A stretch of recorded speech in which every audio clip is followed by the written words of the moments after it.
Good evening. രാജ്യത്തിന്റെ രാഷ്ട്രീയ ഭൂപടം തന്നെ പുനർരചിക്കാൻ പോകുന്ന ഒരു വിധിയാണ് മെയ് 4 വരാനിരിക്കുന്നത്.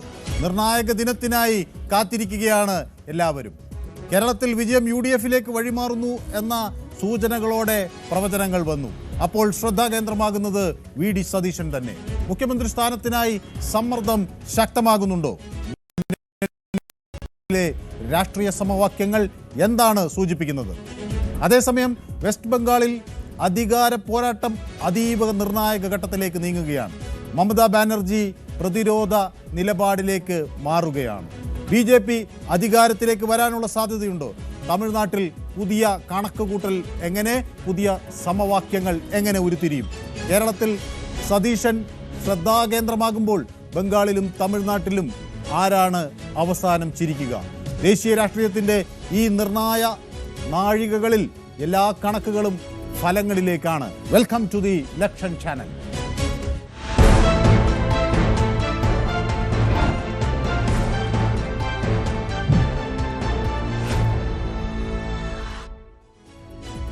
തെരഞ്ഞെടുപ്പിൽ UDF-ന്റെ മുന്നേറ്റം പ്രവചിക്കപ്പെട്ടതോടെ അടുത്ത മുഖ്യമന്ത്രി ആര് എന്ന ചർച്ചകൾ ആ നിമിഷം തന്നെ ആരംഭിച്ചു. ആ ചർച്ചകളിൽ കോൺഗ്രസ് എന്ത് നിലപാടെടുക്കും എന്ന് വ്യക്തമല്ല. പക്ഷേ ചർച്ചകൾ കോൺഗ്രസിനകത്ത് സജീവമാണ്. UDF അധികാരത്തിലെത്തിയാൽ കേരളത്തിൻ്റെ അടുത്ത മുഖ്യമന്ത്രി ആര് എന്ന ചോദ്യത്തിന് മുന്നിൽ ഇപ്പോൾ ഏറ്റവും കൂടുതൽ നിറഞ്ഞു നിൽക്കുന്ന പേര് VD സതീശൻ എന്ന് തന്നെയാണ്. തെരഞ്ഞെടുപ്പ് പ്രചാരണത്തിന് ചുക്കാൻ പിടിച്ചത് പ്രതിപക്ഷ നേതാവ് തന്നെയാണ് എന്ന് ഒരു വിഭാഗം വാദിക്കുന്നു. അപ്പോൾ ഭരണത്തിന് നേതൃത്വം നൽകാൻ പ്രതിപക്ഷ നേതാവിനെ തന്നെ തിരഞ്ഞെടുക്കണമെന്ന ശക്തമായ വികാരമാണ് പ്രവർത്തകർക്ക് ഇടയിൽ, ഒരു വിഭാഗത്തിൽ പ്രവർത്തകർക്കിടയിലുള്ളത്. VD സതീശനാണ് പട നയിച്ചത്. VD സതീശനാണ് പോർക്കളത്തിൽ മുന്നിൽ നിന്നത്. VD സതീശനാണ് യുദ്ധതന്ത്രം മെനഞ്ഞത്. VD സതീശനാണ് പ്രതിരോധം തീർത്തത്. അപ്പോൾ രാഷ്ട്രീയ പ്രതിയോഗികൾ ലക്ഷ്യമിട്ടതും VD സതീശനെയാണ്. പടക്കളത്തിൽ ചോര പൊടിച്ചത് VD സതീശൻ്റെതാണ്. അപ്പോൾ വിജയശില്പി സതീശനാണ് എന്ന് വാദിക്കുന്നു കോൺഗ്രസിലെ ഒരു വലിയ വിഭാഗം. മുഖ്യമന്ത്രിയാകേണ്ടത് VD സതീശനാണ് എന്ന് അവർ തറപ്പിച്ച് പറയുന്നു. ഇപ്പോൾ പ്രതിപക്ഷ നേതാവായി കഴിഞ്ഞ 5 വർഷങ്ങളിൽ സതീശൻ ഉയർത്തിയ രാഷ്ട്രീയ നിലപാടുകൾ ചർച്ചയാകുന്നു. ശക്തമായ നിയമസഭാ ഇടപെടലുകൾ ചർച്ചയാകുന്നു. അദ്ദേഹത്തിനെ മുന്നണി ഏത് തരത്തിൽ സ്വീകരിക്കും എന്ന കാര്യം ചർച്ചയാകുന്നു. മാത്രവുമല്ല, മുന്നണിയുടെ മുഖം സതീശനാണ് എന്നിപ്പോൾ ഒരു വിഭാഗം ശക്തമായി തന്നെ പറയുന്നു. അഴിമതി വിരുദ്ധ നിലപാടുകൾ, ഭരണപരമായ വീക്ഷണം, എല്ലാവരെയും ഒരുമിച്ച് കൊണ്ടുപോകാൻ കഴിയുന്നൊരു നേതാവെന്ന ഇമേജ്, ഇതൊക്കെ സതീശന് മുതൽക്കൂട്ടാവുകയാണ്. പുതിയ തലമുറയെ പ്രതിനിധീകരിക്കാൻ കഴിയുന്നു എന്നത് VD സതീശനെ സംബന്ധിച്ചിടത്തോളം ഒരു നേട്ടമാണ്. അപ്പോൾ വികസനവും സുതാര്യമായ ഭരണവും ഒക്കെ നടത്താൻ കഴിവുള്ള നേതൃത്വം ആകും VD സതീശൻ എന്ന വിശ്വാസമാണ് UDF-നകത്ത് ഉയരുന്നത് എന്ന് ഒരു വിഭാഗം വ്യക്തമാക്കും. അതേസമയം വിവിധ ഘടകകക്ഷികളെ ഒന്നിച്ചു നയിക്കാനും ഏകോപിപ്പിക്കാനുമുള്ള ശേഷി സതീശനുണ്ട് എന്ന കണക്കുകൂട്ടലും ഉണ്ട്. അതുകൊണ്ട് UDF ജയിച്ചാൽ കേരളത്തിൽ സ്ഥിരതയുള്ള, ഉത്തരവാദിത്വമുള്ള ഒരു പുതിയ ദിശ നൽകാൻ കഴിയുന്ന നേതാവായി VD സതീശന് മാത്രമേ ഉയർന്നു വരാൻ കഴിയൂ എന്ന് കോൺഗ്രസിലെ ഒരു വലിയ വിഭാഗം ഇപ്പോഴും തറപ്പിച്ച് പറയുകയാണ്. അപ്പോൾ VD സതീശൻ്റെ സാധ്യതകൾ എങ്ങനെയാണ് എന്ന് എല്ലാവരും ഉറ്റുനോക്കുന്നു. VD സതീശന് അനുകൂലമായ ഫ്ലെക്സ് ബോർഡുകൾ പലയിടത്തും ഉയരുന്നുണ്ട്, ചിലത് എതിർത്തും വരുന്നുണ്ട്. കണ്ണൂർ ശ്രീകണ്ഠാപുരത്ത് ഒരു ഫ്ലെക്സ് ബോർഡ് ഉയർന്നു. നിയുക്ത മുഖ്യമന്ത്രി VD സതീശന് അഭിവാദ്യങ്ങൾ എന്ന് വ്യക്തമാക്കിക്കൊണ്ടാണ് ഫ്ലെക്സ് ബോർഡ് ഉയർന്നത്. അവിടെ കോട്ടൂർ വയൽ കോൺഗ്രസ് കമ്മിറ്റിയാണ് ഫ്ലെക്സ് ബോർഡ് വെച്ചത്. തിരഞ്ഞെടുപ്പ് സമയത്ത് പ്രവർത്തിച്ച ഒരു ബൂത്ത് കമ്മിറ്റിയാണ് കോട്ടൂർ വയൽ കോൺഗ്രസ് കമ്മിറ്റിയെങ്കിലും ഫ്ലെക്സ് വെച്ചതിന് ഉത്തരവാദിത്വം ആരും ഏറ്റെടുത്തിട്ടില്ലെങ്കിലും അത്തരം ഫ്ലെക്സുകൾ വരുന്നു എന്നതാണ് യാഥാർത്ഥ്യം. VD സതീശനെ പിന്തുണച്ച് തൊടുപുഴയിലും കൂറ്റൻ ഫ്ലെക്സ് ബോർഡുകൾ പ്രത്യക്ഷപ്പെട്ടു. തൊടുപുഴ, പട്ടയം, കവലയ്ക്ക് സമീപം ടീം UDF എന്ന പേരിൽ ബോർഡുകൾ വന്നു. പട നയിച്ചവൻ നാട് നയിക്കും എന്നാണ് ഈ ഫ്ലെക്സുകളിലെ ഒക്കെ വാക്കുകൾ. നിലപാടുകളുടെ രാജകുമാരൻ എന്ന് VD സതീശനെ ഉയർത്തി പറയുന്നു. അങ്ങനെ അഭിവാദ്യം ചെയ്യുന്നു. അങ്ങനെയുള്ള വാക്കുകളാണ് ഈ ഫ്ലെക്സ് ബോർഡുകളിൽ ഉള്ളത്. അപ്പോൾ സംസ്ഥാനത്ത് UDF ഭരണം ഉറപ്പിക്കുന്നു എന്ന് എക്സിറ്റ് പോൾ ഫലങ്ങൾ പുറത്തു വന്നതിന് പിന്നാലെയാണ് ഈ നീക്കം എന്നത് കൂടി ശ്രദ്ധേയമാണ്. അപ്പോൾ കഴിഞ്ഞ കുറച്ച് ദിവസങ്ങളായി തൊടുപുഴ നഗരത്തിൽ VD സതീശനെതിരെ വ്യാപകമായി ഫ്ലെക്സുകൾ വന്നു. ആ ഫ്ലെക്സുകൾക്കുള്ളൊരു മറുപടിയാണ് ഇത് എന്ന് വേണം കരുതാൻ. ആദ്യം വന്ന ഫ്ലെക്സുകൾ കോൺഗ്രസ് ഫാമിലി എന്ന പേരിലാണ് പ്രത്യക്ഷപ്പെട്ടത്. അത് സതീശൻ്റെ നേതൃത്വത്തെ വിമർശിക്കുന്ന കരുത്തായിരുന്നു. അതിന് മറുപടിയായാണ് ഇപ്പോൾ രണ്ടാൾ പൊക്കമുള്ള കൂറ്റൻ ഫ്ലക്സുകളൊക്കെ പ്രത്യക്ഷപ്പെടുന്നത്. സതീശൻ അനുകൂലികൾ നഗരമധ്യത്തിൽ അത് സ്ഥാപിക്കുന്നത്. കോട്ടക്കലിൽ പ്രതിപക്ഷ നേതാവിൻ്റെ ഫ്ലക്സ് ബോർഡ് പ്രത്യക്ഷപ്പെട്ടിരുന്നു. സതീശൻ ഇപ്പോൾ PR വർക്കിലൂടെ പാർട്ടിയെയും നേതാക്കളെയും ഒക്കെ മണ്ടരാക്കുകയാണെന്ന തരത്തിലൊക്കെയുള്ള വിമർശനങ്ങളും അവിടെ വന്നു. ആ ബാനർ എഴുതിയത് അത് പച്ചപ്പട മലപ്പുറം എന്ന പേരിൽ ആണ് ആ ഫ്ലക്സുകൾ വന്നത്. അപ്പോൾ നേതാക്കളെ നിങ്ങളോടാണ് ഉമ്മൻചാണ്ടിയെ പുറകിൽ നിന്ന് കുത്തി സതീശൻ എന്നൊക്കെ ഈ ഫ്ലക്സ് ബോർഡുകളിൽ വരുന്നുണ്ട്. പക്ഷേ ഇത് എങ്ങനെ നോക്കുമ്പോഴും സതീശനെ അനുകൂലിക്കുന്നതും എതിർക്കുന്നതുമായ ഫ്ലക്സ് ബോർഡുകളാണെങ്കിൽ പോലും ശ്രദ്ധാകേന്ദ്രം സതീശൻ തന്നെയാണ്. കോട്ടക്കൽ മുനിസിപ്പൽ മുസ്ലിം ലീഗ് ഓഫീസിന് താഴെ ചില ഫ്ലക്സ് ബോർഡുകൾ പ്രത്യക്ഷപ്പെട്ടു. പക്ഷേ അതൊക്കെ പിന്നീട് അഴിച്ചുമാറ്റുകയൊക്കെ ചെയ്തു. ഏതായാലും തിരഞ്ഞെടുപ്പ് കാലത്ത് അടങ്ങിയിരുന്ന കോൺഗ്രസിനകത്തെ ഗ്രൂപ്പുകൾ ഇപ്പോൾ വീണ്ടും പതുക്കെ പുറത്തേക്ക് വരുന്നു എന്ന സൂചനയാണ് ഇപ്പോൾ അതിന് നമുക്ക് ലഭിക്കുന്നത്. അപ്പോൾ അങ്ങനെ അവർ വീണ്ടും സജീവമായാൽ എന്ത് സംഭവിക്കും എന്ന ഒരു ചോദ്യം ഉയരുകയാണ്. ഇടുക്കിയിൽ കാണുന്നത് സതീശനെ പിന്തുണച്ചും എതിർത്തുമുള്ള ഫ്ലക്സുകളാണ്. മറ്റു പലയിടത്ത് സതീശനെ അനുകൂലിച്ചുകൊണ്ടുള്ള ഫ്ലക്സ് ബോർഡുകളാണ്. വോട്ടെണ്ണൽ പൂർത്തിയാകുന്നതോടെ ഇത്തരം അവകാശവാദങ്ങൾ കൂടുതൽ ശക്തമാകും എന്ന കാര്യത്തിൽ സംശയമില്ല. പക്ഷേ ഒരു കാര്യം ഉറപ്പാണ്, കേരള രാഷ്ട്രീയത്തിൽ ഒരു വേറിട്ട ശബ്ദമായി തന്നെയാണ് VD സതീശൻ ഉയർന്ന് വന്നിട്ടുള്ളത്. അത് ഒരു വേറിട്ട സ്വരമായ ആയി തന്നെയാണ് VD സതീശൻ എന്ന നേതാവ് ഉയർന്നു വന്നിട്ടുള്ളത്. വിദ്യാർത്ഥി പ്രസ്ഥാനങ്ങളുടെ ചലനങ്ങളിൽ രൂപം കൊണ്ട ഒരു രാഷ്ട്രീയ യാത്രയാണ് VD സതീശൻ്റേത്. അത് തേവര സേക്രഡ് ഹാർട്ട്സ് കോളേജിൽ നിന്ന്, അവിടുത്തെ ക്യാമ്പസിൽ നിന്ന് ആരംഭിക്കുന്നു. പിന്നീട് സർവകലാശാല രാഷ്ട്രീയത്തിലേക്ക് വ്യാപിക്കുന്നു. MG സർവകലാശാല യൂണിയൻ ചെയർമാനായിക്കൊണ്ട് സ്വയം രാഷ്ട്രീയ കേരളത്തിൽ അടയാളപ്പെടുത്തുന്നു. പക്ഷേ പൊതുമണ്ഡലത്തിലേക്ക് ഇറങ്ങിയ VD സതീശൻ ആദ്യം തോൽവിയാണ് രുചിച്ചത്. 1996 ആദ്യ പരീക്ഷണം അവിടെ തോറ്റു. പക്ഷേ ആ തോൽവി കൊണ്ട് ആ യാത്ര അവസാനിക്കുന്നില്ല. 1116 വോട്ടുകൾക്ക് P രാജുവിനോട് പരാജയം നേരിട്ട സതീശൻ അതൊരനുഭവമാക്കി കരുത്താക്കി മുന്നേറുന്നു. 5 വർഷത്തിനപ്പുറം 2001 ജനവിശ്വാസത്തിൻ്റെ വാതിലുകൾ തുറക്കുന്നു. 50% വോട്ടുകളോടെയാണ് P രാജുവിനെ അതേ മണ്ഡലത്തിൽ പിന്നീട് സതീശൻ നിരാശനാക്കിയത്. പിന്നെ വിജയങ്ങളുടെ ഒരു തുടർച്ചയാണ്. അദ്ദേഹം നിയമസഭയിലെ സ്ഥിര സാന്നിധ്യമാകുന്നു. ഓരോ തിരഞ്ഞെടുപ്പും ഓരോ പുതിയ അംഗീകാരമായി വരുന്നു. ഒരു വിജയം, അത് വ്യക്തമായ ഒരു ശക്തമായ പാതയിലൂടെ മുന്നേറാൻ രാഷ്ട്രീയത്തിൽ അദ്ദേഹത്തിന് കഴിയുന്നു. നിയമസഭയിൽ ഒരു വലിയ ശബ്ദമായി ഉയരാൻ കഴിയുന്നു. അപ്പോൾ അന്യസംസ്ഥാന ലോട്ടറിക്കെതിരെയുള്ള പോരാട്ടം ശ്രദ്ധേയമാണ്. പരിസ്ഥിതിക്ക് വേണ്ടിയുള്ള VD സതീശൻ്റെ നിലപാടുകൾ ശ്രദ്ധേയമാണ്. ഗാഡ്ഗിൽ റിപ്പോർട്ടിന് വേണ്ടി നൽകിയ പിന്തുണ വളരെ ശ്രദ്ധേയമാണ്. അങ്ങനെ വലിയ ഒരു സാമൂഹിക ഉത്തരവാദിത്വമുള്ള ഒരു നേതാവ് എന്ന പ്രതിച്ഛായയും മുഖവും നേടിയെടുക്കാൻ സതീശന് കഴിഞ്ഞു.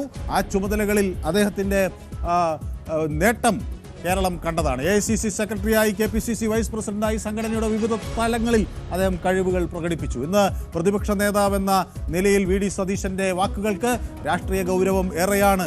നിലപാടുകൾക്ക് പൊതുജന പിന്തുണയും ഏറെയാണ്. അപ്പോൾ ഒരു വിദ്യാർത്ഥി നേതാവിൻ്റെ സ്വപ്നങ്ങളിൽ നിന്ന് ആരംഭിച്ച യാത്ര ഇപ്പോഴൊരു സംസ്ഥാനത്തിൻ്റെ രാഷ്ട്രീയ ഭാവി നിർണ്ണയിക്കുന്ന വഴിത്തിരിവിലെത്തി നിൽക്കുന്നു എന്നതാണ് കേരള രാഷ്ട്രീയത്തിലെ ഏറ്റവും മനോഹരമായ ദൃശ്യം. അതാണ് VD സതീശൻ്റെ കഥ. പോരാട്ടത്തിലൂടെ വളർന്ന് നിലപാടുകളിൽ ഉറച്ച് വിശ്വാസത്തിലൂടെ ഉയർച്ചയിലേക്ക് വന്ന ഒരു നേതാവിൻ്റെ കഥയായാണ് VD സതീശൻ സ്വയം അവതരിപ്പിക്കപ്പെടുന്നത്. അപ്പോൾ ഈ UDF ആണ് അധികാരത്തിൽ വരുന്നതെങ്കിൽ മുഖ്യമന്ത്രി ആരാകുമെന്ന ചോദ്യത്തിന് ഏറെക്കുറെ ഉത്തരങ്ങൾ ചെന്നെത്തുന്നത് VD സതീശനിലേക്ക് തന്നെയാണ്. അപ്പോൾ ഇതിൽ ആദ്യം ലീഗിൻ്റെ ഒരു പിന്തുണ ലഭിച്ചു എന്ന തരത്തിലുള്ള വിവരങ്ങൾ പുറത്തു വന്നെങ്കിലും ലീഗ് ഇപ്പോൾ ആ നിലപാടുകൾ മയപ്പെടുത്തുകയാണ്. മുഖ്യമന്ത്രി ചർച്ചകളിൽ VD സതീശനുള്ള പിന്തുണ പിൻവലിച്ചോ ലീഗ് എന്നറിയില്ല. പക്ഷേ അങ്ങനെ പറഞ്ഞിട്ടില്ല എന്ന് ലീഗ് വ്യക്തമാക്കുകയാണ്. മുഖ്യമന്ത്രി ആരാകണമെന്ന് ലീഗ് പറഞ്ഞിട്ടില്ലെന്ന് മുസ്ലിം ലീഗിൻ്റെ നേതാക്കൾ ഇന്ന് പറയുകയാണ്. ജനവികാരം VD സതീശന് അനുകൂലമാണ് എന്ന് പാണക്കാട് സാദിഖ് അലി ശിഹാബ് തങ്ങളുടെ പ്രസ്താവന കോൺഗ്രസിനകത്തും പുറത്തുമൊക്കെ വലിയ ചർച്ചയായി. അങ്ങനെ ആ ചർച്ച വലിയ തോതിൽ വിവാദത്തിലേക്ക് കടന്നൊരു സാഹചര്യത്തിലാണ് വിശദീകരണവുമായി ലീഗ് എത്തുന്നത്. ഇനി അടുത്ത ഘട്ടത്തിൽ ലീഗ് എന്ത് നിലപാട് സ്വീകരിക്കും എന്ന് വ്യക്തമല്ല. UDF അധികാരത്തിൽ വരുമ്പോൾ മുഖ്യമന്ത്രിയെ നിശ്ചയിക്കാൻ കോൺഗ്രസ് ഹൈക്കമാൻഡിന് കഴിയുമെന്ന് അവർ പറയുന്നു. ഘടകകക്ഷി എന്ന നിലയിൽ ലീഗിനോട് അഭിപ്രായം ചോദിച്ചാൽ അന്ന് നിലപാട് വ്യക്തമാക്കും എന്ന് അവർ പറയുന്നു. മുഖ്യമന്ത്രിയെ നിശ്ചയിക്കുന്നത് കോൺഗ്രസ് ഹൈക്കമാൻഡ് ആണെങ്കിലും ജനവികാരം മാനിക്കുമെന്ന് പ്രതീക്ഷിക്കുന്നതായി ലീഗ് നേതൃത്വം നേരത്തെ വ്യക്തമാക്കിയെങ്കിൽ ഇപ്പോൾ അതിൽ നിന്ന് ഒരു മയപ്പെട്ട ഒരു സമീപനമാണ് മുസ്ലിം ലീഗ് വ്യക്തമാക്കുന്നത്. മുസ്ലിം ലീഗിനെ മുൻനിർത്തി സമൂഹത്തിൽ വലിയൊരു ഫോബിയ സൃഷ്ടിക്കാനുള്ള ശ്രമം നടക്കുന്നുവെന്ന് ഇതോടനുബന്ധിച്ച് MK മുനീർ പറഞ്ഞിരിക്കുന്നു. അത് ലീഗിൻ്റെ ആഭ്യന്തര വകുപ്പ് കൈകാര്യം ചെയ്യുന്നതിനെ സംബന്ധിച്ചാണ്. ആഭ്യന്തര വകുപ്പ് കൈകാര്യം ചെയ്താൽ മാറാട് ആവർത്തിക്കും എന്ന് ഒരു തരത്തിലൊക്കെയുള്ള പ്രതികരണങ്ങൾ വരുന്നത് ലീഗിനെ താറടിക്കാനാണെന്ന് അദ്ദേഹം പറയുന്നു. വിദ്യാഭ്യാസ വകുപ്പ് ലീഗ് എടുത്താൽ അത് സ്കൂളുകൾ ഒക്കെ മുസ്ലിം വിഭാഗത്തിന് മാത്രമേ ലഭിക്കൂ എന്നൊക്കെ ഉള്ള ഒരു പ്രചരണം നടക്കുന്നു എന്ന് പറയുന്നു. മാത്രമല്ല ജമാഅത്ത് ഇസ്ലാമിയുടെ ഷാഡോ ഗവൺമെൻറ്റായി മാറും ലീഗ് ഉള്ള ഈ സർക്കാർ എന്നൊക്കെ പറയുന്ന തരത്തിലേക്കുള്ള പ്രതികരണങ്ങളുടെ ഭാഗം കൂടിയായാണ് തങ്ങളെ ഇങ്ങനെ ഇതിൽ കൊണ്ടെത്തിച്ചത് എന്നാണ് ലീഗിൻ്റെ ഒരു പ്രതികരണം. ഏതായാലും മൗനം പാലിച്ചാൽ പോലും അതിൽ നിഗൂഢതയുണ്ടെന്ന് വരുത്തി തീർക്കുന്നത് കൊണ്ട് അതാണ് ഈ ഒക്കെ വിവാദങ്ങൾക്ക് കാരണം എന്നാണ് MK മുനീർ ഉൾപ്പെടെയുള്ളവർ പറയുന്നത്. അപ്പോൾ സ്വാഭാവികമായും ലീഗിൻ്റെ പിന്തുണ VD സതീശനാണോ എന്നത് കുറെ കൂടി തറപ്പിച്ച് പറയേണ്ടിയിരിക്കുന്നു. അപ്പോൾ ഹൈക്കമാൻഡ് ഒരുപക്ഷെ ഘടകകക്ഷികളോട് ചോദിക്കുകയാണെങ്കിൽ എന്തായിരിക്കും അവരുടെ നിലപാട് എന്നത് വളരെ സുപ്രധാനമാണ്. ഏതായാലും കേരളത്തിൽ ഇപ്പോൾ ഏറ്റവും വലിയ ശ്രദ്ധാകേന്ദ്രമായി മാറിയിരിക്കുന്നത് VD സതീശൻ തന്നെയാണ്. എക്സിറ്റ് പോൾ ഫലങ്ങൾ ശരിയെങ്കിൽ VD സതീശന് വേണ്ടിയുള്ള മുറവിളികൾ വീണ്ടും ശക്തമാകും എന്ന കാര്യത്തിൽ സംശയമില്ല. VD സതീശൻ തന്നെ കോൺഗ്രസിൻ്റെ അമരക്കാരനായി വരും എന്ന ഒരു വിശ്വാസമാണ് വലിയൊരു വിഭാഗം കോൺഗ്രസ് പ്രവർത്തകർക്ക് ഉള്ളത്. ഇനി മറ്റൊരു പ്രധാന വിഷയത്തിലേക്ക് നമ്മൾ കടക്കുന്നത് ഈ എക്സിറ്റ് പോൾ ഫലങ്ങൾ ഈ പറഞ്ഞ തരത്തിൽ ശരിയാവുകയാണെങ്കിൽ സംസ്ഥാനത്ത് എത്ര മന്ത്രിമാർ ജയിക്കും എന്നത് ഒരു വലിയ ചർച്ചാ വിഷയമായി ഇന്ന് മാറുകയാണ്. സംസ്ഥാനത്ത് UDF ഭരണം വരുമെന്ന് എക്സിറ്റ് പോൾ പ്രവചനങ്ങൾ ഉയരുമ്പോൾ അതിനോടനുബന്ധിച്ച് ഉയരുന്ന ഒരു പ്രധാന ചോദ്യം എത്ര മന്ത്രിമാർ ജയിക്കും എന്നതാണ്. മുഖ്യമന്ത്രി ഉൾപ്പെടെയുള്ള 20 മന്ത്രിമാരിൽ പകുതി പേർക്ക് മാത്രമേ വിജയസാധ്യതയുള്ളൂ എന്നാണ് ഫലങ്ങളിൽ നിന്ന് വ്യക്തമാക്കുന്നത്. അത് എത്ര കണ്ട് ശരിയാണ് എന്നറിയില്ല. ഏതായാലും ധർമ്മടത്ത് മത്സരിച്ച മുഖ്യമന്ത്രി പിണറായി വിജയൻ ജയിക്കും എന്ന കാര്യത്തിൽ യാതൊരു തർക്കവും ആർക്കുമില്ല. CPI മന്ത്രിമാരും കാര്യമായ വെല്ലുവിളികൾ നേരിടുന്നില്ല എന്നാണ് സൂചന. ഒല്ലൂരിലാണല്ലോ K രാജൻ മത്സരിച്ചു, നെടുമങ്ങാട് GR അനിൽ മത്സരിച്ചു, ചടയമംഗലത്ത് ചിഞ്ചുറാണി മത്സരിച്ചു, ചേർത്തലയിൽ P പ്രസാദ് മത്സരിച്ചു. അപ്പോൾ ഇവിടെയൊന്നും അവർക്ക് പരാജയ ഭീതിയൊന്നുമില്ല എന്നതാണ് ഇടതുമുന്നണിയുടെ ഒരു നിലപാട്. ചെങ്ങന്നൂരിൽ സജി ചെറിയാനും വിജയസാധ്യതയുണ്ട് എന്നവർ പ്രവചിക്കുന്നു. പക്ഷേ ചില നേതാക്കളുടെ കാര്യത്തിൽ വലിയ തോതിൽ സംശയങ്ങൾ നിലനിൽക്കുന്നു. V ശിവൻകുട്ടിയുടെ കാര്യത്തിൽ, KN ബാലഗോപാലിൻ്റെ കാര്യത്തിൽ, MB രാജേഷിൻ്റെ കാര്യത്തിൽ, വീണ ജോർജിൻ്റെ കാര്യത്തിൽ ഇവരൊക്കെ തന്നെ കടുത്ത മത്സരങ്ങൾ നേരിട്ടു എന്ന നിലപാടാണ് കണക്കുകൾ വ്യക്തമാക്കുന്നത്.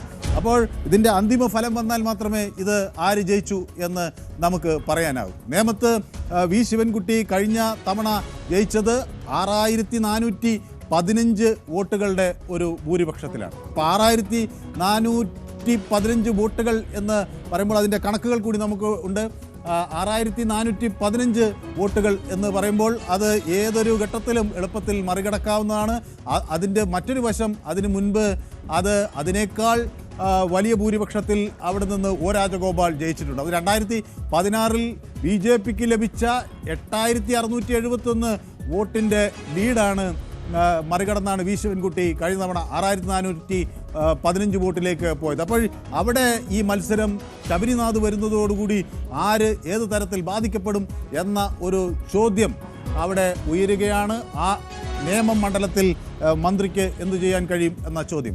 മറ്റൊന്ന് ആറന്മുള മണ്ഡലത്തിലാണ്. അവിടെ വീണ ജോർജ് കഴിഞ്ഞ തവണ ജയിച്ചത് 19,000 വോട്ടിൻ്റെ ഭൂരിപക്ഷത്തിലാണ്. അത് K സദാശിവൻ നായരായിരുന്നു എതിരാളിയെങ്കിൽ ആ സാഹചര്യം മാറുകയാണ്. കാരണം 2011 ഒക്കെ അവിടെ 2011 UDFന് ജയിക്കാൻ കഴിഞ്ഞ 6000-ലധികം വോട്ടുകളുടെ ഭൂരിപക്ഷത്തിൽ ജയിക്കാൻ കഴിഞ്ഞിരിക്കുന്നു. എന്നാൽ 2016 ആണ് അവിടെ LDFനൊരു വിജയം ഉറപ്പിക്കാൻ കഴിയുന്നത്. അത് കഴിഞ്ഞ തവണ ആ ഭൂരിപക്ഷം വർദ്ധിപ്പിക്കാൻ കഴിഞ്ഞു. പക്ഷേ ഇനി ആ ഭൂരിപക്ഷം ഉറപ്പിക്കാൻ കഴിയുമോ എന്ന ചോദ്യം അവിടെ ആറന്മുള മണ്ഡലത്തിൽ നിൽക്കുന്നു എന്നതാണ് ഏറ്റവും ശ്രദ്ധേയമായ കാര്യം. ഇനി മറ്റ് ഒരു ശ്രദ്ധാകേന്ദ്രം P രാജീവ് മത്സരിക്കുന്ന കളമശ്ശേരിയിലാണ്. കഴിഞ്ഞ തെരഞ്ഞെടുപ്പിൽ 15,336 വോട്ടുകൾക്കാണ് രാജീവ് അവിടെ ഭൂരിപക്ഷം നേടിയത്. അപ്പോൾ V അബ്ദുൽ ഗഫൂറിനെയാണ് പരാജയപ്പെടുത്തിയത്. ഈ തെരഞ്ഞെടുപ്പിൽ ആ മണ്ഡലം തിരിച്ചുപിടിക്കാൻ കഴിയുമെന്ന വലിയ പ്രതീക്ഷയിലാണ് ലീഗ്. കനത്ത മത്സരം നടന്നു എന്ന് തന്നെയാണ് അവിടെ നിന്ന് പുറത്തു വരുന്ന വിവരങ്ങൾ. തൃത്താലയിൽ MB രാജേഷ് നേരിയ ഭൂരിപക്ഷത്തിനാണ് കഴിഞ്ഞ തവണ 3016 വോട്ടുകൾക്കാണ് അവിടെ നിന്ന് ജയിച്ചു കയറിയത്. ഇത്തവണ ആ വിജയം ഉറപ്പിക്കാൻ കഴിയുമോ എന്ന സംശയം ബാക്കി നിൽക്കുകയാണ്. ഉറപ്പിക്കാൻ കഴിഞ്ഞാൽ അത് രാജേഷിനെ സംബന്ധിച്ചിടത്തോളം വലിയ നേട്ടമാണ്. ഏറ്റുമാനൂരിൽ VN വാസവനും കടുത്ത മത്സരം നേരിട്ടു എന്ന വിവരങ്ങൾ വരുന്നു.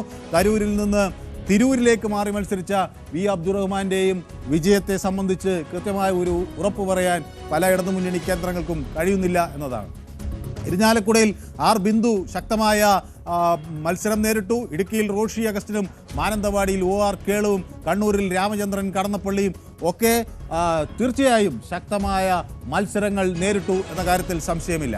അപ്പോൾ എത്ര ആളുകൾക്ക്, എത്ര മന്ത്രിമാർക്ക് ജയിക്കാൻ കഴിയും എന്നത് ഒരു പ്രധാന ചോദ്യമാണ്. ഇവിടെ ഈ തെരഞ്ഞെടുപ്പിൽ ഒരു വലിയ വിഷയമായി വരാൻ പോകുന്നത് BJP വോട്ടുകൾ എങ്ങോട്ട് മറിയും, അല്ലെങ്കിൽ BJP വോട്ടുകൾ മറിഞ്ഞാൽ ആർക്കൊക്കെ അതിൽ നേട്ടമുണ്ടാകും, ഇത്തരം ചോദ്യങ്ങളാണ്. BJP വോട്ടുകൾ എത്ര കണ്ട് അവർക്ക് പിടിക്കാൻ കഴിയും എന്നത് ആണ് അതിനേക്കാൾ വലിയ പ്രസക്തമായ ചോദ്യം. അപ്പോൾ BJP വോട്ടുകൾ ആരെ എങ്ങനെ ബാധിക്കുമെന്ന ചർച്ച സംസ്ഥാനത്ത് സജീവമാണ്. കാരണം ഇത് കഴിഞ്ഞ തവണത്തേക്കാൾ കൂടുതൽ BJP സാന്നിധ്യമുണ്ട് എന്ന് കരുതുന്നവരുണ്ട്. നിയമസഭയിൽ അക്കൗണ്ട് തുറക്കുമെന്ന് മാത്രമല്ല 3 മുതൽ 5 വരെ സീറ്റുകൾ കിട്ടുമെന്നൊക്കെയാണ് BJP പ്രതീക്ഷ വയ്ക്കുന്നത്. എന്നാൽ ഇത്തവണയും BJPക്ക് അക്കൗണ്ട് തുറക്കാൻ കഴിയില്ല എന്ന് LDF UDF പാളയങ്ങൾ തറപ്പിച്ച് പറയുന്നുണ്ട്. പക്ഷേ അതിൻ്റെയൊക്കെ അപ്പുറത്തേക്ക് ഈ BJP നേടുന്ന വോട്ടുകൾ ആരെ സ്വാധീനിക്കും, ആരെ അത് വലിയ കുഴിയിലാക്കും എന്ന ചോദ്യം അവിടെ നിൽക്കുകയാണ്. എക്സിറ്റ് പോൾ ഫലങ്ങളിൽ പലതും BJPക്ക് ആശ്വാസം പകരുന്നതാണ്. നേമത്ത് വീണ്ടും അക്കൗണ്ട് തുറക്കുമെന്ന് പല കണക്കുകളും വരുന്നുണ്ട്. അതിനു പുറമെ രണ്ടാമതൊരു സീറ്റ് കൂടി കിട്ടും, ഒരാൾക്ക് കൂടി നിയമസഭയിലേക്ക് പോകാൻ കഴിയും എന്ന വിവരങ്ങൾ വരുന്നുണ്ട്. അപ്പോൾ മൊത്തം സീറ്റ് 5 ആകാനുള്ള സാധ്യത ഏറെയാണ് എന്ന് കണക്കുകൾ വരുന്നു. നേമം, കഴക്കൂട്ടം, പാലക്കാട്, മഞ്ചേശ്വരം തുടങ്ങിയ മണ്ഡലങ്ങളിൽ കനത്ത പ്രതീക്ഷ പാർട്ടി വയ്ക്കുന്നു. മറ്റൊന്ന് തിരുവല്ലയാണ്. തിരുവല്ല മണ്ഡലത്തിൽ കഴിഞ്ഞ തവണ 3-ാം സ്ഥാനത്ത് ആയിരുന്നെങ്കിൽ ഇത്തവണ അവിടെ വലിയൊരു മുന്നേറ്റം നടത്താൻ കഴിയും. പ്രത്യേകിച്ച് പ്രധാനമന്ത്രിയുടെ പരാമർശത്തോടുകൂടി, അവിടുത്തെ സ്ഥാനാർത്ഥിയെ സംബന്ധിച്ചുള്ള പരാമർശത്തോടുകൂടി അവിടെ വലിയൊരു മുന്നേറ്റം നടത്താൻ കഴിയും എന്ന ഒരു പ്രതീക്ഷ അവിടെയുണ്ട്. വട്ടിയൂർക്കാവിലും തിരുവനന്തപുരത്തും കാസർഗോഡും ചാത്തന്നൂരും നല്ല മത്സരം കാഴ്ചവെച്ചു എന്നാണ് പാർട്ടിയുടെ വിലയിരുത്തൽ. അവിടെ ഒക്കെ എന്തെങ്കിലുമൊക്കെ അത്ഭുതങ്ങൾ സംഭവിച്ചേക്കാം എന്നൊക്കെയുള്ള ഒരു പ്രതീക്ഷയിലാണ് പാർട്ടി. നാട്ടികയിലും കാട്ടാക്കടയിലും മലമ്പുഴയിലും തൃശ്ശൂരിലും ആറ്റിങ്ങലും നെടുമങ്ങാടും പാലയിലും പൂഞ്ഞാറിലും മണലൂരിലും ഹരിപ്പാടിലുമൊക്കെ കനത്ത മത്സരം കാഴ്ചവെച്ചു എന്ന് തന്നെയാണ് സ്ഥാനാർത്ഥികൾ വ്യക്തമാക്കുന്നത്. പ്രചരണത്തിൻ്റെ തീവ്രത കൂടി കണക്കിലെടുക്കുമ്പോൾ എവിടെയൊക്കെ ജയസാധ്യത എന്ന് പറയാനാകില്ല. ഏതായാലും വട്ടിയൂർക്കാവിലും തിരുവനന്തപുരത്തും കാസർഗോഡും ചാത്തന്നൂരും നാട്ടികയിലും കാട്ടാക്കടയിലുമൊക്കെ BJPക്ക് പ്രതീക്ഷകൾ ഉണ്ട്. അപ്പോൾ അതോടൊപ്പം തന്നെ ഏതായാലും 20 മുതൽ 25 സീറ്റുകളിൽ 2-ാം സ്ഥാനം ഉറപ്പിക്കാൻ കഴിയും എന്ന് പാർട്ടി ശക്തമായി തന്നെ കരുതുകയാണ്. അപ്പോൾ ആ മാറ്റം ആരെ എങ്ങനെ ബാധിക്കും എന്നത് രാഷ്ട്രീയ കേന്ദ്രങ്ങൾ പ്രധാനമായി ഉറ്റുനോക്കുന്നു. അത് ഏത് മുന്നണിയെയാണ് പ്രതിരോധത്തിലാക്കുക എന്നത് ഈ നിയമസഭാ തെരഞ്ഞെടുപ്പിൽ കൂടുതൽ വ്യക്തമാകും. BJP വോട്ടുകൾ എങ്ങനെ മാറുന്നു എന്നത് വളരെ വളരെ സുപ്രധാനമായി മാറുകയും ചെയ്യും. ഞാനൊരു ചെറിയ ഇടവേളയെടുത്ത് കൂടുതൽ വിവരങ്ങൾ പങ്കുവയ്ക്കാം. ഒരു ഷോർട്ട് ബ്രേക്ക്, പെട്ടെന്ന് മടങ്ങി വരാം.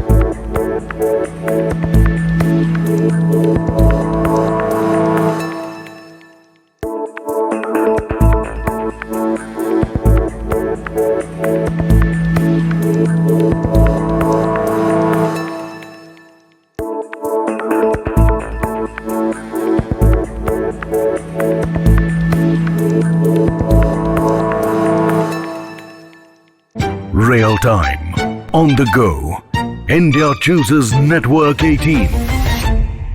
Commanding a whopping 80% of social audience, we don't just define the category, we are the category. And when news breaks, India logs into Network 18 every single time. Network 18.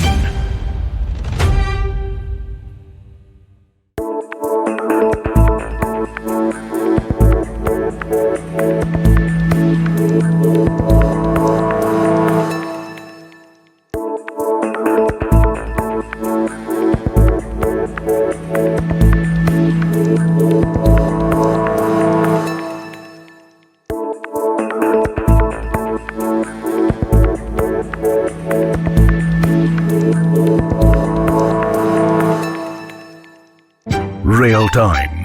On the go, India chooses Network 18. Commanding a whopping 80% of social audience, we don't just define the category, we are the category. And when news breaks, India logs into Network 18 every single time. Network 18.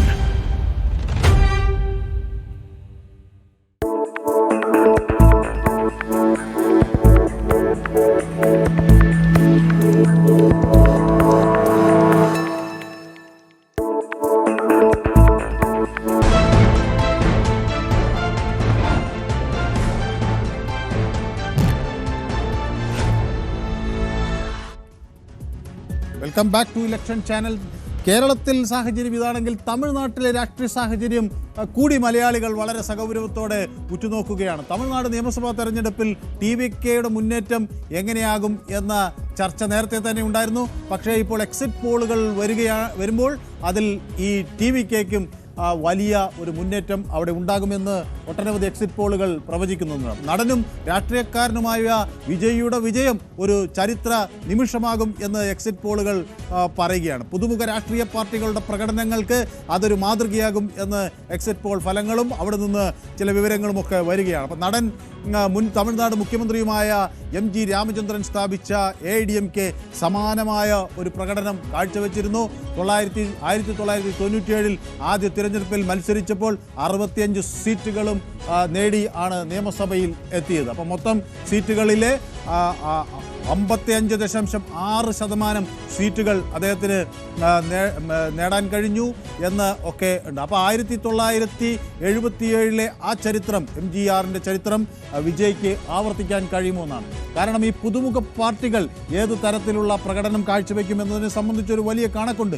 2000 Odisha നിയമസഭാ തെരഞ്ഞെടുപ്പിലാണ് ബിർജു ജനതാദൾ എത്തുന്നത്. അവർ 147 സീറ്റുകളിൽ 46% vote നേടി. സമാനമായ ഒരു രീതിയിലാണ് നടൻ NT Rama Rao സ്ഥാപിച്ച തെലുങ്ക് ദേശത്തിൻ്റെ ഒരു പ്രവർത്തനം. 1983 മത്സരിച്ചപ്പോൾ 283 സീറ്റുകളിൽ 201 സീറ്റുകൾ നേടാൻ അവർക്ക് കഴിഞ്ഞു. അപ്പോൾ സംസ്ഥാന നിയമസഭയുടെ 68% സീറ്റുകൾ അവർക്ക് നേടാൻ കഴിഞ്ഞു. അപ്പോൾ ഇത് ഒരുപക്ഷെ അവരായിരിക്കാം ഇതുപോലെ ഒരു പുതുമുഖ രാഷ്ട്രീയ പാർട്ടി നേടുന്ന ഏറ്റവും മികച്ച അരങ്ങേറ്റ വിജയം.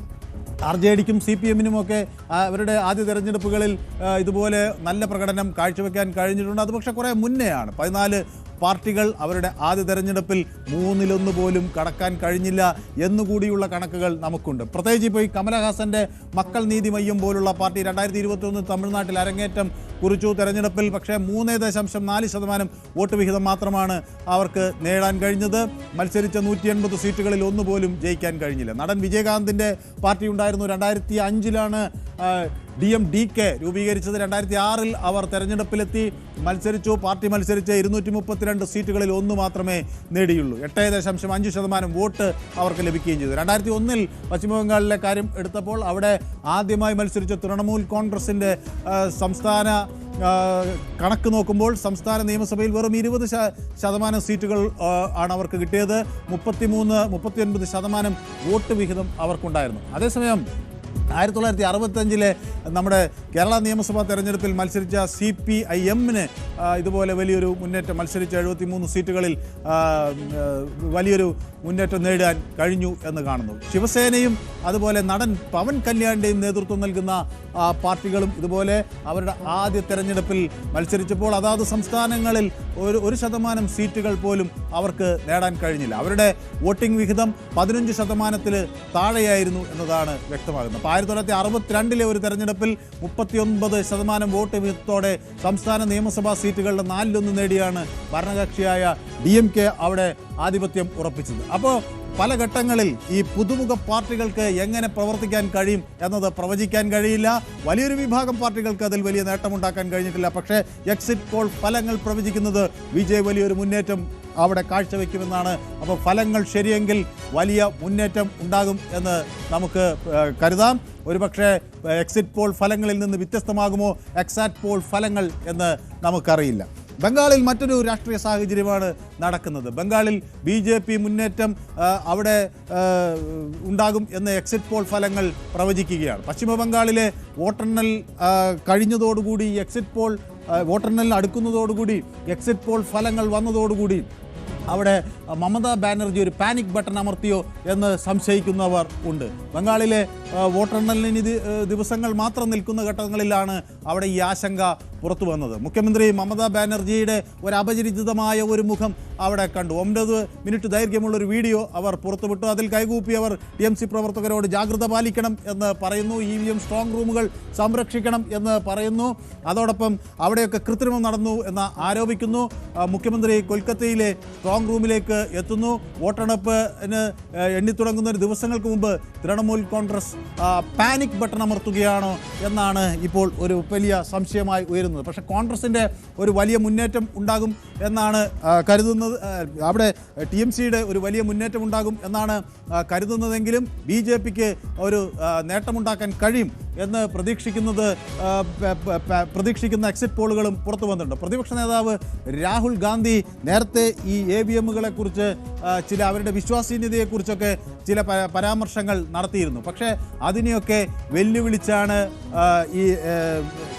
അല്ലെങ്കിൽ അത്തരം ഇതിനെയൊക്കെ വെല്ലുവിളിച്ചുകൊണ്ടൊരു നിലപാടാണ് അന്ന് മമതാ ബാനർജി സ്വീകരിച്ചത്. അവർ കാര്യമായി അതിനെ പിന്താങ്ങുന്ന ഒരു നിലപാട് എടുത്തിരുന്നില്ല. പക്ഷേ ഇപ്പോഴിങ്ങനെ ഒരു നിലപാട് കൊണ്ടുവരുന്നത് അത് ഒരു ജാഗ്രതയുടെ ഭാഗമായാണോ അതൊരു രാഷ്ട്രീയ തന്ത്രമാണോ എന്ന് വ്യക്തമല്ല. അതോ ഇനി ഇതൊരു പരിഭ്രാന്തിയുടെ ലക്ഷണമാണ് എന്ന് BJP ആക്ഷേപിക്കുന്നുണ്ട്. അത് ഇപ്പോൾ അവർ നമ്മുടെ തെരഞ്ഞെടുപ്പ് കമ്മീഷനെതിരെയും ഒക്കെ ആരോപണങ്ങൾ ഉന്നയിക്കുകയും ഒക്കെ ചെയ്യുന്നുണ്ട്. അപ്പോൾ സമാനമായ രീതിയിൽ ഉള്ളൊരു ആക്ഷേപം വരുമ്പോൾ അത് മമതാ ബാനർജി ഉദ്ദേശിക്കുന്നത് എന്താണ്, TMCയുടെ നേതൃത്വത്തിൽ അവർ പറയാൻ ആഗ്രഹിക്കുന്നത് എന്താണ്, മെയ് 4-ന് വോട്ടെണ്ണുന്നതിന് മുമ്പ് BJP മെഷീനുകളിൽ കൃത്രിമം കാണിക്കുകയോ കൈമാറ്റം ചെയ്യാൻ സാധ്യതയൊക്കെ ഉണ്ട് എന്ന് അവർ മുന്നറിയിപ്പ് നൽകുമ്പോൾ അവർ പറയാൻ ഉദ്ദേശിക്കുന്നത് എന്താണ് എന്ന ചോദ്യം അവിടെ ഉയരുകയാണ്. അപ്പോൾ വോട്ടെണ്ണൽ പ്രക്രിയയിൽ കൃത്രിമം കാണിച്ചാലും ശ്രമിച്ചാൽ ജീവൻ മരണ പോരാട്ടം നടത്തേണ്ടി വരുമെന്നൊക്കെയാണ് മമത ഇപ്പോൾ മുന്നറിയിപ്പ് നൽകുന്നത്. വിജയം ഉറപ്പാണെന്ന് അവർ പറയുന്നുണ്ട്. കൊൽക്കത്തയിലെ മറ്റൊരു സ്ട്രോങ് റൂമിന് പുറത്ത് കുത്തിയിരിപ്പ് സമരം നടത്തിയ TMC നേതാക്കൾ കുണാൽ ഘോഷും ശശി പഞ്ചിയും ഒക്കെ ഇതേ കാര്യങ്ങൾ തന്നെയാണ് പറയുകയും ചെയ്യുന്നത്.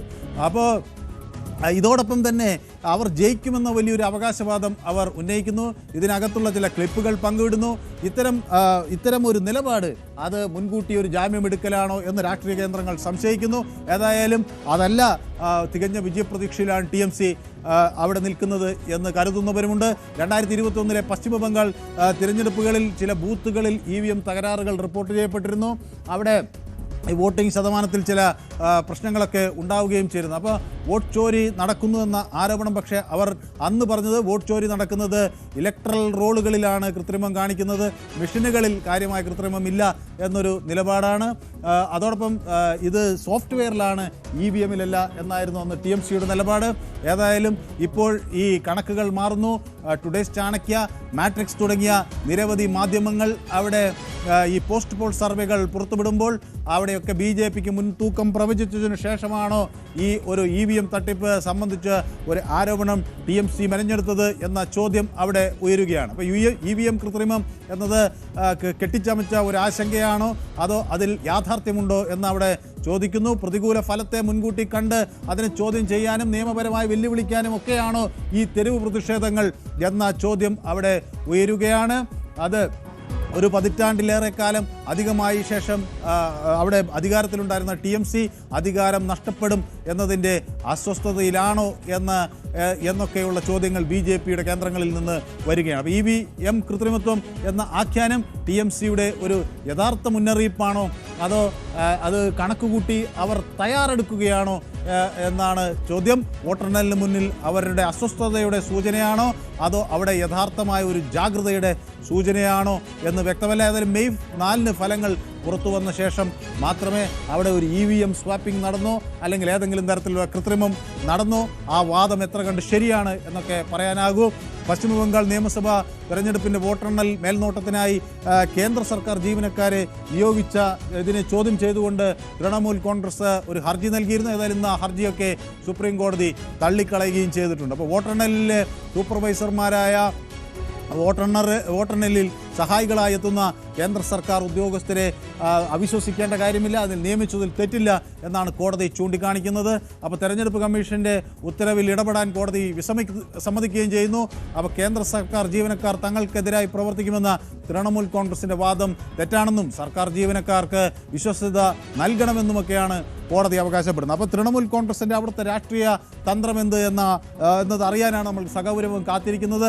തൃണമൂൽ കോൺഗ്രസ് പരാജയ ഭീതിയുണ്ടോ അതോ തൃണമൂൽ കോൺഗ്രസ്സിന് ഈ അട്ടിമറി ഭീതിയുണ്ടോ?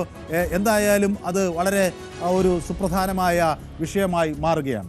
അപ്പോൾ ഇതാണ് കേരളത്തിലും അതുപോലെ രാജ്യത്തിൻ്റെ മറ്റ് ഭാഗങ്ങളിലുമുള്ള ബംഗാളിലും തമിഴ്നാട്ടിലുമൊക്കെയുള്ള തെരഞ്ഞെടുപ്പിൻ്റെ ചിത്രം. ഇനി നമുക്ക് ഇന്നത്തെ ഒരു സുപ്രധാന തർക്കം നടന്ന വിഷയങ്ങളിലേക്ക് വരേണ്ടതുണ്ട്. കാണാം ഇന്നത്തെ ചില ഇടിവെട്ട് ബൈറ്റുകൾ.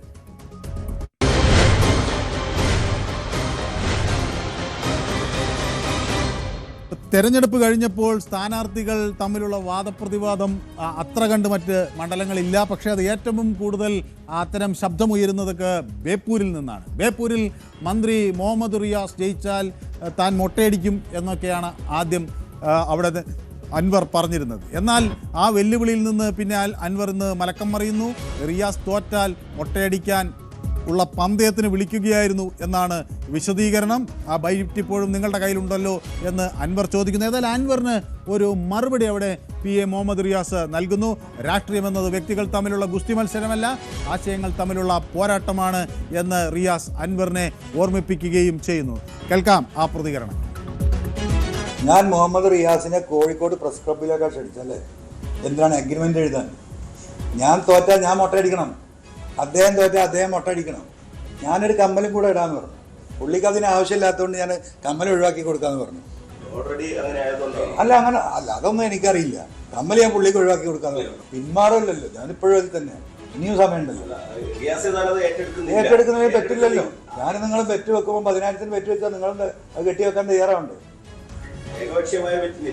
ഏകപക്ഷീയമായ വെറ്റിനെന്താ എനിക്കത് തലക്കുവല വട്ടമുണ്ടോ?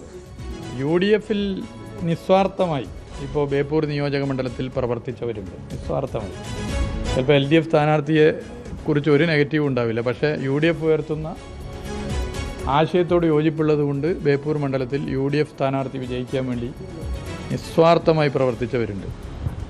അവർ പോലും സ്വീകരിക്കില്ല ഇത്തരം പ്രസ്താവനകൾ. അപ്പോൾ അതിന് വെറുതെ നമ്മൾ മറുപടി പറഞ്ഞ് സമയം കളയേണ്ടതില്ല. അതൊന്നും ഞാനിപ്പോൾ അതിലേക്കൊന്നും വെറുതെ ഞാൻ തുടക്കത്തിലും പോയിട്ടില്ല. ഓരോരുത്തരും എന്താണെന്ന് നാടിനറിയാം, നാടിന് നന്നായിട്ടറിയാം. ഓരോരുത്തർ എങ്ങനെയാണ് രാഷ്ട്രീയ പ്രവർത്തനം നടത്തുന്നത്, എന്നാണ് നടത്താൻ ആരംഭിച്ചതെന്നൊക്കെ ജനങ്ങൾക്ക് അറിയാലോ. നമ്മൾ പിന്നെ പറയുമ്പോൾ ചിലർക്കൊരു സുഖം കിട്ടും, അതിൻ്റെ ഭാഗമായിട്ട് സുഖം കിട്ടുന്നവർ കിട്ടട്ടെ. നമുക്കിപ്പോൾ ഞാൻ പറഞ്ഞുതരാം, നിങ്ങൾ വ്യക്തിപരമായ അധിക്ഷേപം അത് തീർച്ചയായിട്ടും ഏത് രംഗത്തുള്ളവർ, ഇപ്പോൾ നിങ്ങളായാലും നിങ്ങളെ വ്യക്തിപരമായി അധിക്ഷേപിച്ച ഒരു മാനസിക പ്രയാസമുണ്ട്. പ്രത്യേകിച്ച് ഒറ്റയ്ക്കല്ല, സമൂഹത്തിലാകെട്ട് അലക്കുമ്പോൾ നമുക്ക് മനുഷ്യനാണ് മാനസിക പ്രയാസം ഉണ്ടായേക്കാം. ഇനി നമുക്ക് നോക്കാം ഇന്നത്തെ ഒരു ഇലക്ഷൻ ട്വിസ്റ്റ്.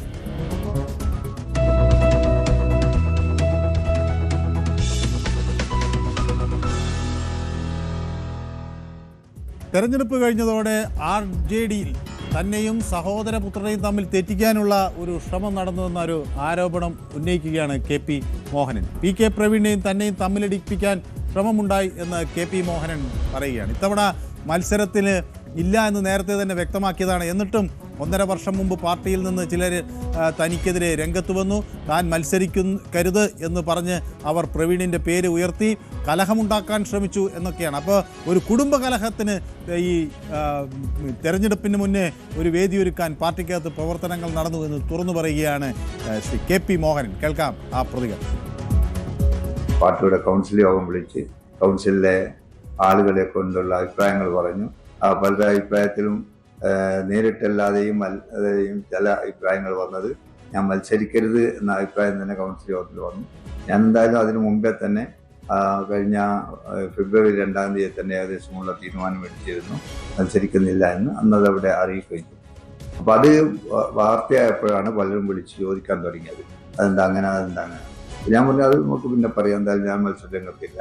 അതിൽ ഒരുപാട് കാര്യങ്ങൾ, പിന്നെ ഒരുപാട് പ്രശ്നങ്ങൾ സാമ്പത്തികമായിട്ടും അതുപോലുള്ള ഒരുപാട് പ്രശ്നങ്ങളും കൊണ്ട് മുന്നോട്ട് പോകുന്ന ഒരാളാണ്.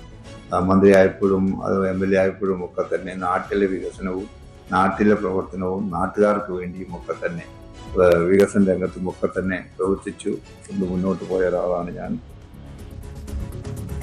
ഏതായാലും ഇനി വോട്ടെണ്ണലിന് അധിക സമയമില്ല. വോട്ടെണ്ണലിലേക്ക് ഉള്ള മണിക്കൂറുകൾക്കുള്ള കാത്തിരിപ്പ് നടക്കുകയാണ്.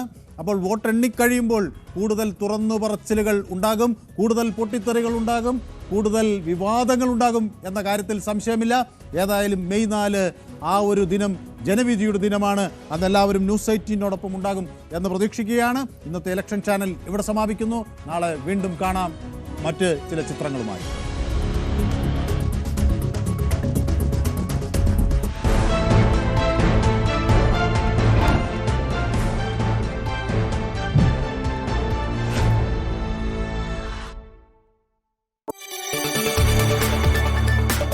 കൂടുതൽ വാർത്തകൾക്ക് news 18 Keralam YouTube channel subscribe ചെയ്യുക.